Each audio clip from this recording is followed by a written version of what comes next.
Hi guys! I'm Isa and welcome to my first ever crochet tutorial. So this video is all about making a tulip bucket hat. So if mahilig ka sa mga bucket hat and tulip or perhaps tulip ha, this video is for you. So I will be using some basic crochet stitches like double crochet, half double crochet, and slip stitch. I will be using a 5-ply milk cotton yarn na 200 grams and I will also use some crochet hooks 3.5mm, 3mm, and 2.5mm. I will also use some stitch needles for sewing the excess. So, ang unang gagawin natin ay ang paggawa ng magic circle. Kapag hindi mo pa alam yun, manood ka sa mga tutorial sa ibang account. So, after natin gumawa ng magic ring, mag-chain 2 tayo. And then, gumawa tayo ng 10 double crochet sa loob ng magic circle. So, basic lang mag-double crochet ha. Yarn over lang, tapos pasok mo yung dalawang loop, tapos kuha ulit ng yarn, tapos pasok naman sa dalawang loop. So, ganun lang kadali. So, gawin mo lang yan ng 10 beses. And then, slip stitch mo sa unang chain na ginawa mo kanina.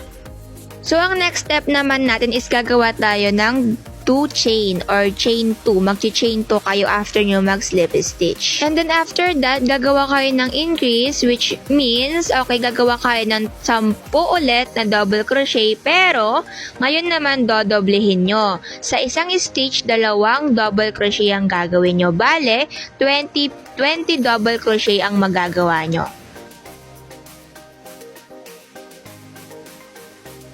So, every round, mag-end tayo sa slip stitch. Katulad nito, ayan, nag-slip stitch ako sa first stitch na ginawa ko kanina. Okay, let's proceed to round 3. Mag-chain 2 na naman tayo. So, ang next na stitch na gagawin natin is front post double crochet or yung tinatawag natin FPDC. Again, front post double crochet. So, para maintindihan nyo ng mabuti, okay, panoorin nyo yung ating gagawin. Ayan, pinasok ko doon sa pinakaibabaw na stitch.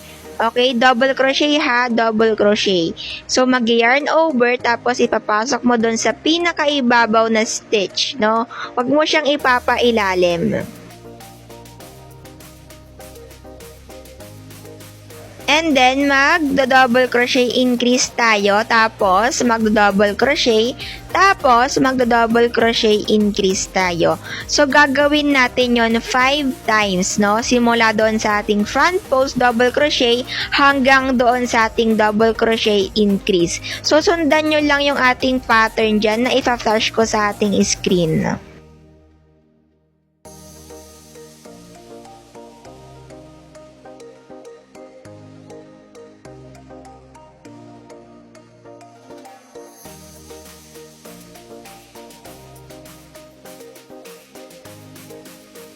So, this is the last time na sasabihin ko mag-slip stitch kayo every dulo ng ating round para ma-secure yung ating round, 'di ba? Malaki yung ating mga stitches. Okay, round 4 na tayo, guys. So, mag-chain 2 tayo and then magpo-front post DC tayo. Next, DC. Next, double crochet increase. Next, 2 double crochet and then double crochet increase. Okay?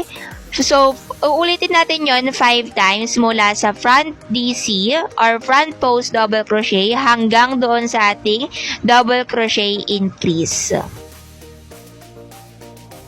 So, ganyan dapat yung maging itsura niya, guys. So, parang may star doon sa loob niya. Ayan. Okay, round 5 naman tayo. So, mag-chain 2 tayo. And then, front post double crochet. Then, 2 double crochet, then double crochet increase, and then 3 double crochet, and then double crochet increase. Okay, round 6 tayo, chain 2, tapos front post double crochet, then 3 double crochet, tapos double crochet increase, tapos 4 na double crochet, tapos double crochet increase.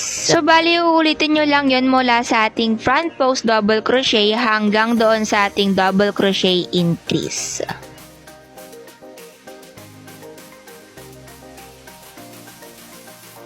Next, round 7 naman tayo. So, mag-chain 2 tayo. And then, front post double crochet.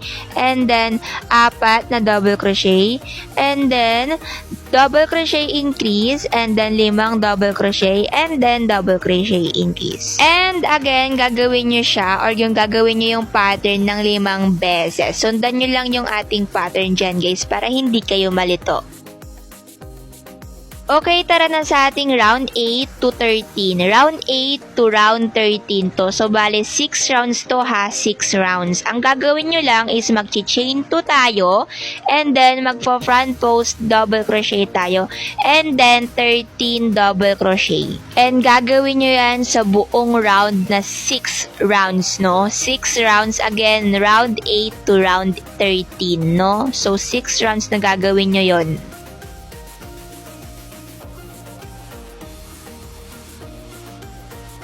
And kabugs! Ayan na yung ating overall from round 1 to round 13. Aba pak, diba? Ang galing!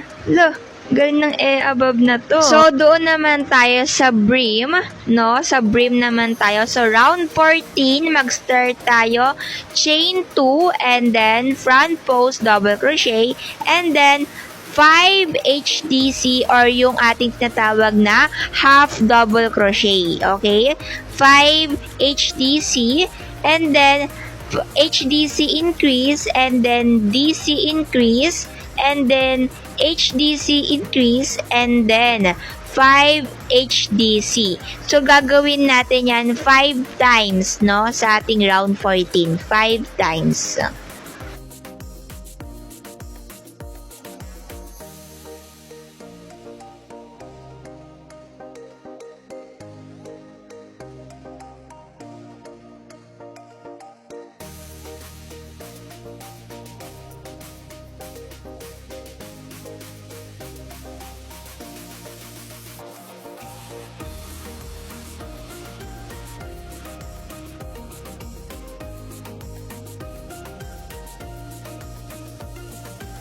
Okay, round 15 naman tayo, starting with chain 2, and then front post double crochet, and then 6 half double crochet, and then half double crochet increase, and then 3 double crochet increase, and then half double crochet increase, and then 4 na half double crochet increase, and then half double crochet increase. So, gagawin nyo yan 5 beses for round 15. Sipagan nyo lang katulad nitong above na to na super sipag. Hala?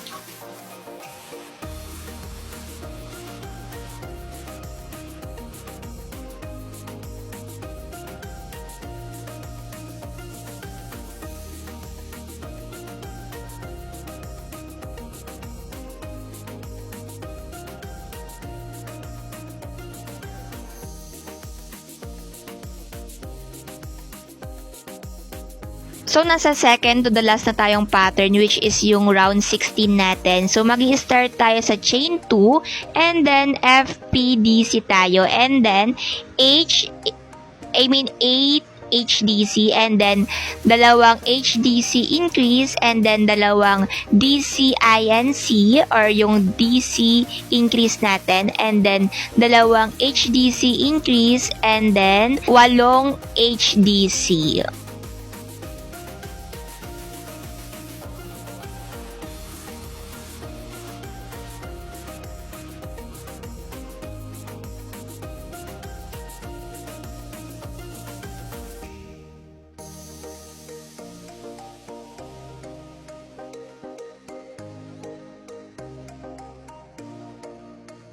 So, this is it mga pansit. Ayan na yung above na yan. Ayan, susuot ko yung ating color yellow na tulip bucket hat. Ayan. For the go, for the go, for the go. Gawin nyo na yan ating tutorial. Go!